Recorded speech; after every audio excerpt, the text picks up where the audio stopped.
Today, our guest is a remarkable woman who has done a great deal for a great number of people.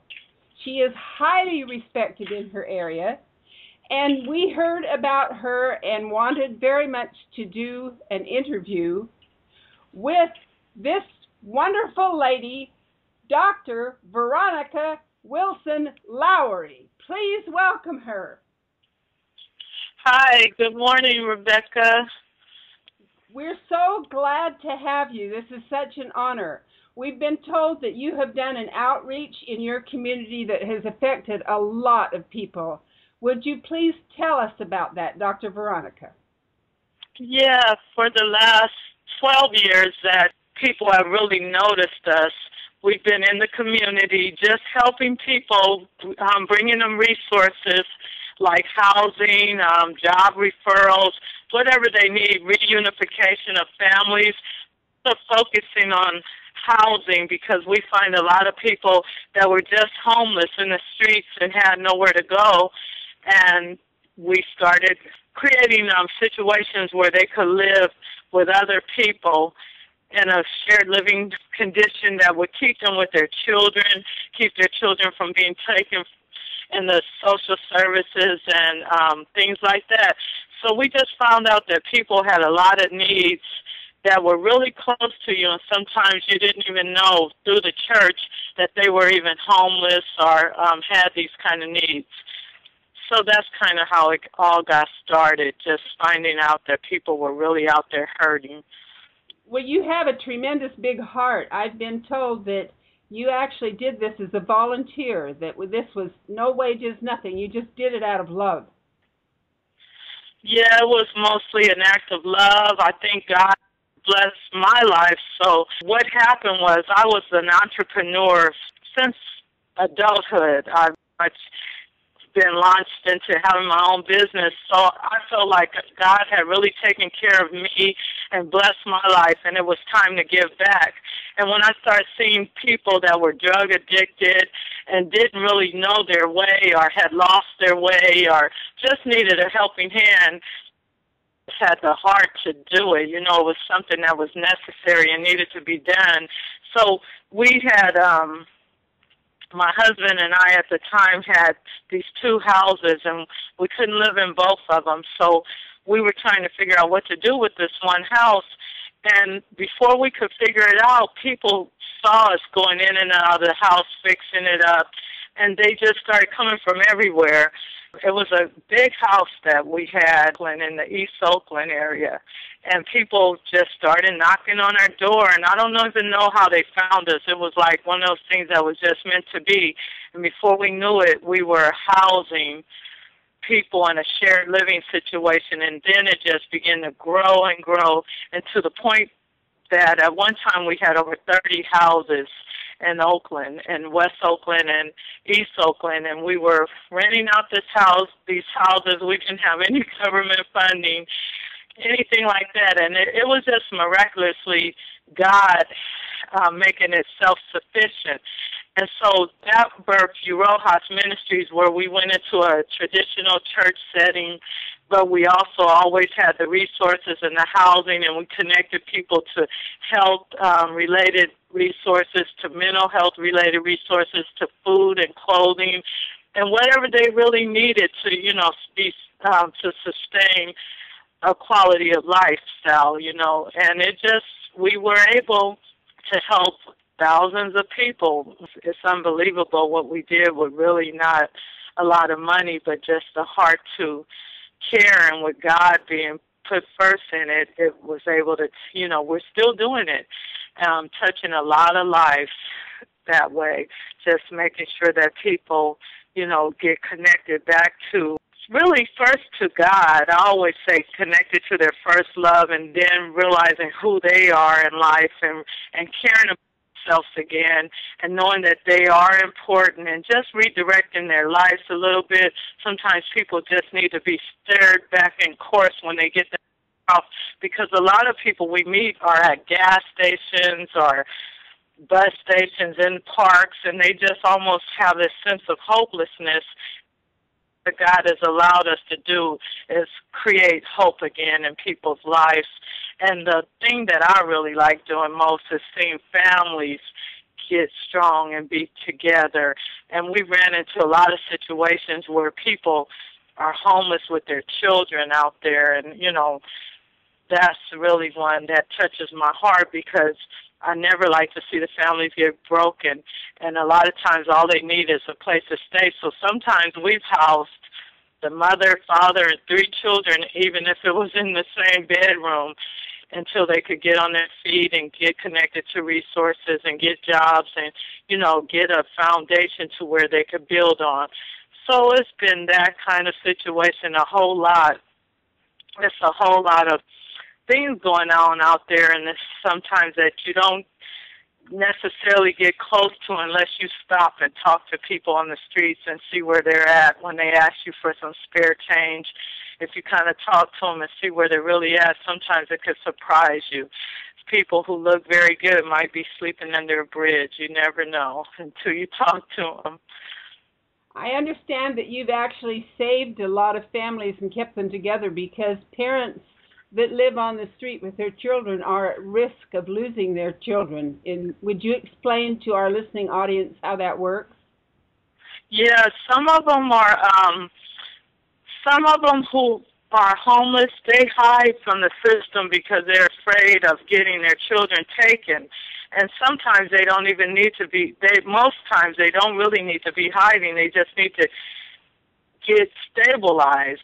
So it could be a great risk if their mental capacity, or if they're just, you know, not being able to provide. But a lot of them are really good people, and they're really trying to make things happen. And they move from motel to friend's house to couch, and then they somehow just find us, and they're like, a lot of times it feels like we find them on their last leg before they do end up losing their children or something like that. And a lot of times we're able to help them get things back together because of that, just providing that safe atmosphere where they don't feel threatened about losing their children. People don't want to lose their children. A lot of them are not even drug addicted. They just don't have resources. They don't have a good job. They don't have a connection to social services because they've disconnected, thinking if they're homeless that their child might end up in the system. So sometimes just that bridge needs to be, you need to make a bridge where they can feel safe to reconnect to the agencies and connect to some resources to get things going again. How would you encourage them to get stable and to get into the system? What would you say to help them out? Yeah, they can come directly to us. There are a lot of ministries that will connect them and that would have safe houses for them. And there are a lot of good people that are working in the Department of Social Services who are not out to take people's children. They want to see families stay together and stay strong. So it's just a matter of communication. It's a matter of people connecting with people. No matter how down and out a person gets, meeting them where their needs are, a lot of times listening to what their needs really are, because sometimes what seems so complicated, you're just one person away from help, you know, just one name, one agency, one resource away from help. And people are more likely to help you when they can than to get you in more trouble. I think a lot of times it's just being there, people helping people. I'd like our listening audience to know that Dr. Veronica is an ordained minister. She has a very deep dedication for her life purpose and a great love for humanity. Tell us a little bit about your ordained minister life. I came from a long lineage of ministry.